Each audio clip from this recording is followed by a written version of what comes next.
Capítulo 4. Amor e desapego. Paula tudo escutava e ficava pensativa. Não tinha muito tempo de desencarnada. Saindo de suas reflexões, indagou: será que um dia irei gostar da vida de desencarnada? Sinto muita falta de tudo que era meu. Carlos Alberto demonstrou vontade de responder à colega, e notando isso, dei-lhe permissão para falar. Paula, também já me senti assim. Fiquei revoltado ao desencarnar. Não aceitava, pois fui tirado da vida física cheio de vitalidade, sonhos, planos. Estava casado e com 2 filhinhas para criar. Pensei muito, por que eu? Com tantos querendo morrer e continuando encarnados, e eu que gostava tanto da vida física, desencarnei. Minha avó, com muita paciência, tentava me confortar. Dizia-me sempre: Carlos Alberto, aqui você não terá a competição de um trabalho estafante. Não ficará doente, não sentirá frio ou calor. A vida aqui é tão boa. Gosto do trabalho competitivo, aprecio a luta pela sobrevivência. Gosto do frio e nada mais agradável que sentir calor. E ainda as doencinhas quebram a rotina, respondia.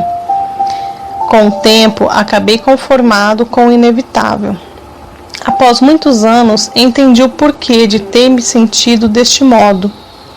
Foi por não estar preparado e não ter informações verdadeiras da desencarnação. Amava muito e de forma incorreta a vida material. Para entender a vida espiritual, e quando me tornei útil, é o que passei a amar a vida, sem me importar se estava encarnado ou desencarnado. Paula, por que você não aprende a amar? Todas as etapas de nossas existências no plano físico ou espiritual nos são úteis. Achei muito válida a opinião de Carlos Alberto. Falei a Paula, querendo ajudá-la, como também para elucidar a turma sobre a questão de interesses de todos, e que não estava no plano de aula. Paula, tenho notado que você se queixa muito. Agia assim quando encarnada? Acho que sim, tinha reumatismo e a me incomodava muito. Morava com meu filho e não me dava bem com a nora. Paula, interrompi. Muitos de nós costumamos reclamar por não aceitar o que temos e o que somos. Quando encarnada, você se queixava de muitas coisas e não mudou ao desencarnar. Ninguém muda de imediato. Para nos transformarmos, necessitamos de muita compreensão. Temos sempre muitas possibilidades de ser felizes, só que quase sempre não as percebemos. Às vezes, prefere-se desejar algo que não as tem na ilusão de ser ou ter. Consideramos estar nos atos extremos ou em terceiros a nossa tão falada felicidade.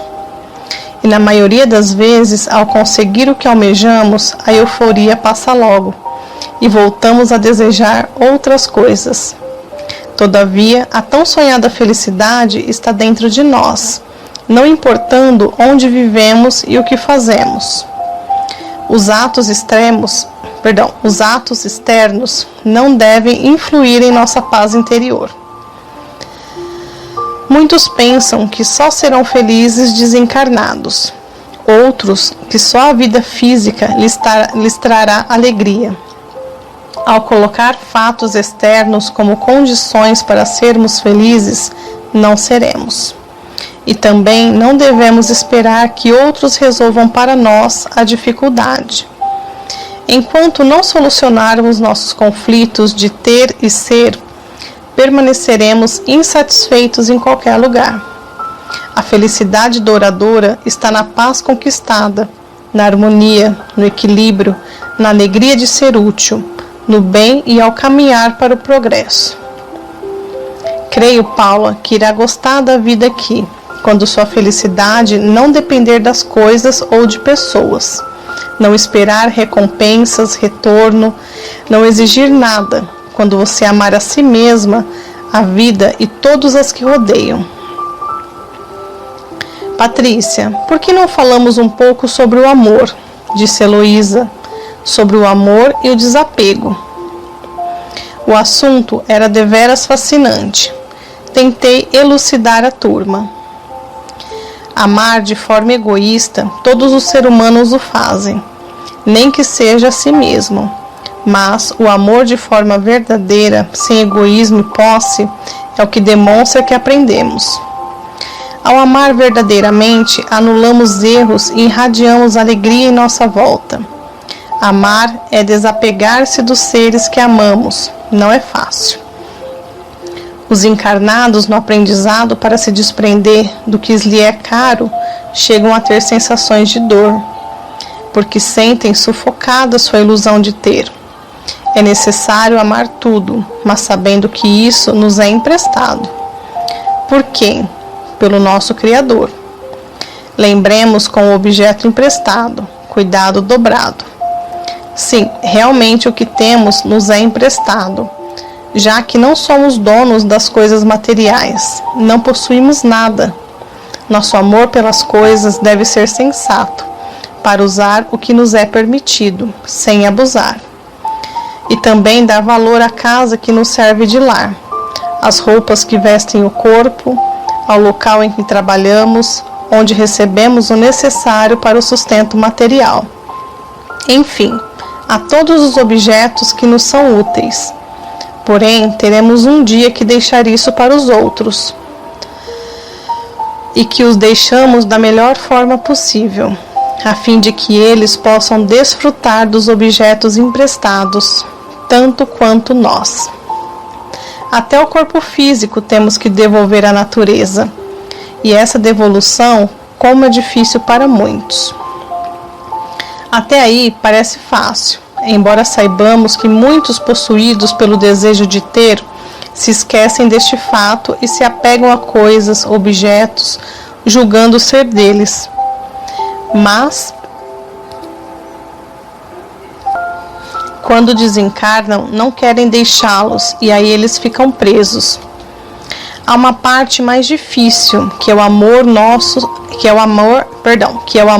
entre nossos entes queridos sem apego. Quase sempre nos julgamos insubstituíveis junto daqueles que amamos, pensando amá-los mais que ninguém e ser indispensáveis na vida deles. Apegamo-nos assim às pessoas, esquecendo que elas também são amadas por Deus e que somos companheiros de viagem, cabendo a cada um caminhar com seus próprios passos. E ainda muitas vezes nessas caminhadas somos levados a nos distanciar um do outro, embora afetos sinceros não se separam. Podem estar ausentes, não separados. Deixar que nossos afetos sigam sozinhos sem nós é algo que devemos entender. É o desapego. Ao desencarnar, ausentamo-nos do convívio de nossos entes queridos. E não nos entendermos isso, consideramos essa ausência como separação definitiva. É preciso aprender a amar com desapego, ampliar o número de nossos afetos, sem a ilusão da posse. Se formos chamados a nos ausentar pela desencarnação, continuaremos a valorizá-los, respeitando-os, ajudando-os, estaremos no caminho do desapego e continuaremos a amá-los da mesma forma.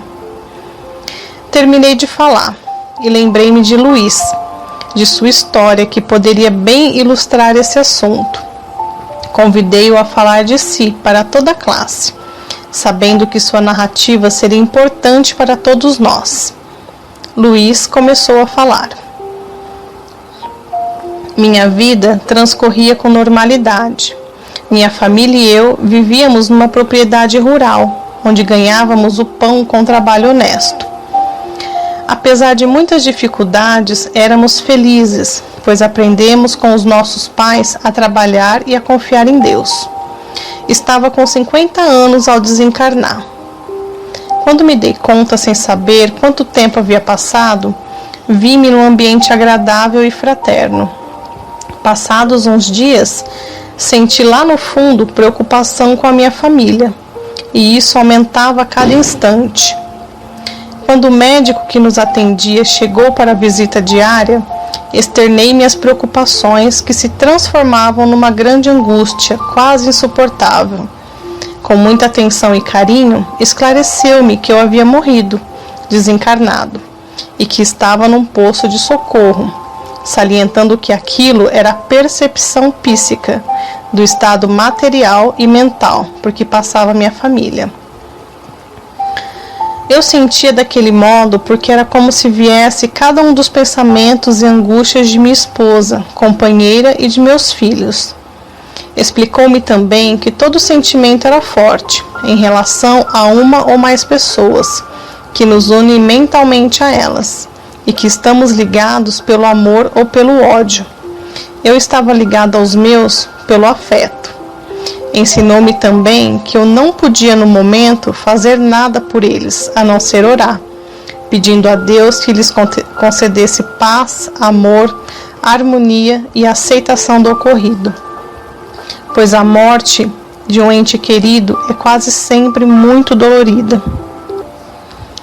É um fato que irá acontecer com todas as famílias, e não por estarmos sendo punidos, mas sim por circunstâncias naturais do ciclo da vida. E para que haja vida, é necessário o nascimento e a morte. Deveríamos aceitar o fato assim como ele é, não como queríamos que fosse. Aquele ensino dirigido a mim com palavras tão carinhosas não foi suficiente para aplacar minha angústia e preocupações, que aumentaram por saber que estava morto, desencarnado. Minha decepção e frustração eram terríveis, pois fora durante toda a vida física muito religioso e temente a Deus. Obedecia sem questionar, como lei a catequese de minha religião, acreditava nas palavras daquele que se dizia digno da possibilidade de doar bens divinos. E agora? Pensava aflito. Estava morto e não estava no céu, em paraíso nenhum. Não vira Jesus Cristo, mas ponderava para mim mesmo. Estava sendo bem tratado num local muito limpo e com carinho. O enfermeiro de plantão, Antônio, do qual me tornei amigo, dava-me toda assistência e nada me faltava. Mas tudo aquilo não foi suficiente para aplacar minha decepção e desejo de estar juntos dos meus. Pensei muito, encontrei aqui tudo muito diferente do que imaginava. Mas, se existisse céu como acreditava, as pessoas que fossem para lá teriam que ser felizes, para perder a individualidade. Porque para mim, nenhum lugar seria o paraíso, separado dos meus. Achava que tudo que desfrutei quando encarnado eram posses minhas, casa, sítio, família. Os bens materiais adquiri-os com trabalho honesto, mas eles não me importavam, ainda mais que os deixei para os que amava. Chamei o enfermeiro e perguntei se podia falar com o responsável por aquele hospital. Logo ele voltou com a resposta, que como eu estava bem, iria ter alta no dia seguinte, e nesta ocasião o diretor falaria comigo. Não consigo descrever como senti lento o tempo que esperei até o momento de minha liberação do hospital. O que agravou bastante meu estado emocional foi o conflito de pensamentos, a preocupação com a família. Eu estava morto, sem estar preparado para o mundo que encontrei. Não sabia onde me encontrava, nem o que iria fazer da vida. Senti os familiares em dificuldade e não tinha mais o meu corpo físico. Como ajudá-los? Foi em meio a todo esse conflito de perguntas sem respostas que chegou Antônio, com roupas novas para mim, pedindo que me trocasse, pois o diretor do hospital estava à minha espera para a entrevista tão desejada. Aquelas palavras caíram como bomba em cima de mim, pois até então eu estava sendo bem atendido. As minhas dificuldades eram somente os conflitos dos meus pensamentos. Depois dessa entrevista seria liberado, e para onde iria? Iria fazer o quê? O que o morto faz? Onde realmente estava? Foi com uma sensação indescritível de desamparo que me pus a caminho com Antônio. Mas qual não foi minha surpresa quando fui recebido pelo diretor? Se me senti desamparado por Deus, ao ver aquela pessoa bondosa e atenciosa, senti logo o amor que emanava dele. O mal estava desaparecido à medida que conversávamos, chegando a ponto de não me sentir mais decepcionado por não me encontrar com Jesus Cristo, pois encontrava ali um representante dele. Com muito amor, o diretor foi me explicando tudo e delineando a minha recente maneira de viver. Com nova acomodação e afazeres, passando um tempo, acostumei, assumi a nova vida e gostei muito do local em que vivia. Era deveras bom, local de muita harmonia e fraternidade. Mas continuava a sentir minha família em dificuldades. Explicaram-me que em breve minha família se acomodaria em nova situação. Com o passar do tempo, sentia minha companheira mais conformada com a falta. Porém, ela estava angustiada e o motivo não era minha desencarnação, mas uma de minhas filhas. Como eu não estava suportando senti-los com dificuldade, comecei a ter remorso, que aos poucos foi aumentando. Que esposo, que pai fora eu! Enquanto eles sofriam, eu vivia num lugar extraordinariamente bom. Fui falar com meu superior e confessei minhas preocupações. Ouvi dele conselhos e explicações, pois eu não tinha conhecimentos suficientes para ajudá-los. Mas apesar de todas as recomendações, não mudei de atitude. Achei que se nada pudesse fazer por eles, iria sofrer junto. Não queria ter aquela vida maravilhosa e saber que eles sofriam. Seria solidário com eles se chorassem, queria abraçá-los. E chorar também se eram perseguidos, que me perseguissem. Se machucados, que sentisse a dor de suas feridas. Pedi, insisti para voltar ao lar. Diante de minha atitude, meu superior autorizou a volta. Nossos desejos são sempre respeitados. Quis voltar e o fiz. Apesar das explicações e recomendações, pensei estar preparado, mas não estava. As dificuldades foram muito maiores do que esperava. Chegando em casa, deparei com 2 mal encarados, espíritos perturbados na maldade. Ao me verem, perguntaram-me se viera ver os familiares que sofrerem. Eles obsediavam uma de minhas filhas, estava prejudicando, infernizando toda a nossa família. Quis impor a minha autoridade, pois era o chefe daquele lar, dono daquela propriedade. Quis expulsá-los, porém eles se recusaram a sair. Isto me levou a ficar nervoso, e era só eles que precisavam para que eu me perturbasse. Ao contato com a vibração ambiente, senti primeiro uma violenta dor de cabeça, e logo em seguida uma agonia, como se estivesse desencarnado naquele instante. Perturbei-me por algum tempo, mas não sei precisar quanto, e esse meu estado só piorou a situação dos meus. Voltei ao equilíbrio depois, numa reunião espírita, onde me senti unido a uma pessoa, havendo outra conversando comigo, explicando-me que eu precisava de auxílio, e que Deus, através de seus enviados, estava me socorrendo. Preciso ajudar os meus, respondi. Para auxiliar é preciso ter condições, esclareceu o orientador encarnado desta reunião. Não se preocupe, os seus também estão sendo atendidos, e assim também os agressores de sua família. Se não quiser ter inimigos, é necessário torná-los amigos. Estamos providenciando para que isso seja um fato. Senti-me melhor e o orientador me convidou. Amigo, queira o socorro oferecido. Vá viver uma vida digna de um desencarnado. Será que é esse tipo de vida que seus familiares desejam para você? Não, falei. Eles me querem bem. Pensam que estou no céu e que sou feliz. Por que você não faz o que eles querem? Por que não aprender a amar com desapego? O amigo não está esquecendo que eles, assim como você, são filhos de Deus?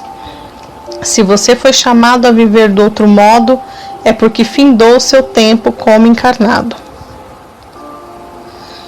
E não será egoísmo a felicidade que se desfruta numa casa de auxílio no plano espiritual.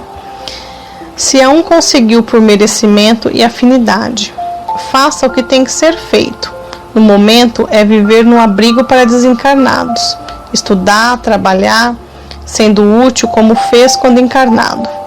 Vai, amigo, fazer o que lhe é devido. Não se envergonhe de ser feliz, porque ao estarmos bem, irradiamos alegria que beneficiarão a todos. Mais tarde, na colônia, já adaptado, é que vim saber que minha outra filha namorava o filho de um senhor dirigente de um centro espírita. O rapaz, vendo o que acontecia em minha casa, pediu ajuda ao seu genitor, e esse auxílio não se fez demorar. Naquela ocasião, fomos todos orientados no centro. Os dois espíritos que o atormentavam e eu, com o nosso afastamento, a situação melhorou muito. Minha esposa pensou ter alcançado uma graça que pedira a uma santa e a uma senhora desencarnada da cidade, tida como milagreira por ter sido boa quando encarnada. Soube mais tarde que essa senhora não pôde na época ajudá-los. Meus familiares nem ficaram sabendo que receberam tanto de desconhecidos de um centro espírita. Hoje estou bem. Visito-os sempre e tento ajudá-los dentro dos meus limites. Uma família grande sempre tem problemas, mas não me desespero quando não tenho como auxiliá-los. Luiz deu por fim dada a sua narrativa, deixando-nos silenciosos. Talvez porque todos nós já tivéssemos passado por problemas parecidos. Estávamos dispostos a aprender a amar sem apego. Após a aula, meditei sobre o assunto. Muitos encarnados me têm pedido ajuda, talvez por acharem que eu possuo muito, ou pelo que escrevo através dos livros. Porém, nada sou, pouco posso. Esforço-me, isso sim, para aprender e trabalhar, pois almejo caminhar no bem, rumo ao progresso. Devido às minhas tarefas, não posso atender a esses pedidos, porém, eles não ficam sem resposta.